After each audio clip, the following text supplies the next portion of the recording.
इस देश को तमाशा बनाने का काम नरेंद्र मोदी की सरकार ने और उनके विफल मंत्रियों ने किया हुआ है।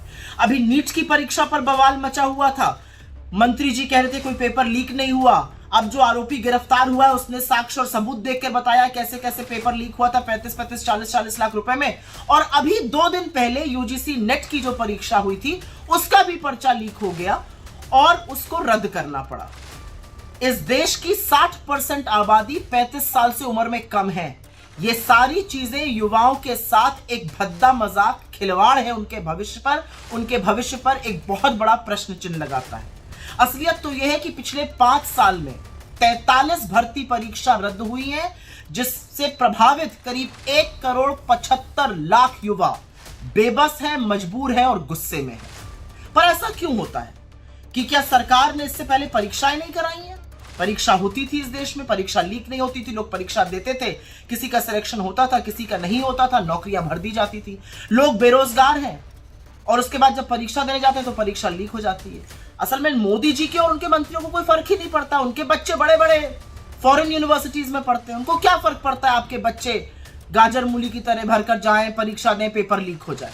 कभी इन लोगों ने सोचा है कि इस पेपर लीक का लोगों की मनोस्थिति पर क्या फर्क पड़ता है? बच्चे दिन रात मेहनत करते हैं, सुबह 4-4, 3-3, 4-4 बजे उठकर मेहनत करते हैं, पूरी पूरी रात पढ़ते हैं, न खाने का न पीने का कोई हवाला नहीं है, दिन भर पढ़ते हैं। माँ बाप एक रात की रोटी कम खाते हैं कि बच्चा पढ़ जाए, फीस इतनी बढ़ा दी गई है। कोचिंग सेंटर का अपना अलग ही तमाशा है। और उसके बाद जब पढ़ लिख कर परीक्षा की बारी आती है तो पैसे देकर फिर एक बार एक निवाला कम खाकर पैसे देकर फॉर्म खरीदा जाता है। बच्चे गाजर मूली की तरह परीक्षा वाले दिन भेड़ बकरी की तरह ट्रेनों में, बसों में लद कर जाते हैं, परीक्षा देते हैं। परीक्षा अच्छी हुई बुरी हुई वो एक तरफ है, लेकिन फिर पता चलता है पेपर लीक हो गया।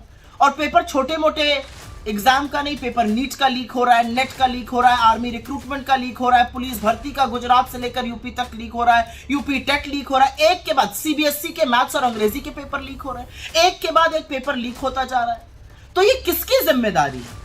ये जो पेपर लीक माफिया है, इसके खिलाफ कार्रवाई कौन करेगा? और कार्रवाई क्यों नहीं हो रही है? और हर बार कहीं ना कहीं पेपर लीक माफिया के जो तार हैं वो या तो गुजरात से या भाजपा से जुड़े हुए पाए जाते हैं। भाजपा के नेता उसमें संलग्न रहते हैं। लपक के आके क्लीन चिट दे दी धर्मेंद्र प्रधान ने, पेपर लीक नहीं हुआ। अब क्या बोलेंगे जब नीट का पेपर लीक हुआ? 24 लाख बच्चे वहां पर, यूजीसी नेट में 10 लाख लोगों ने इम्तिहान दिया। कौन जिम्मेदार है इन चीजों का? तो असलियत यह है कि पूरी तरह से उदासीन, पूरी तरह से अकर्मण्य और सरकार की विफलता का जो सबसे बड़ा दंश है, जो सबसे बड़ा दर्द है, वो इस देश के युवा को झेलना पड़ रहा है। उसने आपको सबक सिखाया है, लेकिन आप शायद अभी सबक सीख नहीं पाए हैं। लेकिन इस देश के भविष्य के साथ, इस देश के युवाओं के साथ खिलवाड़ करना बंद कर दीजिए।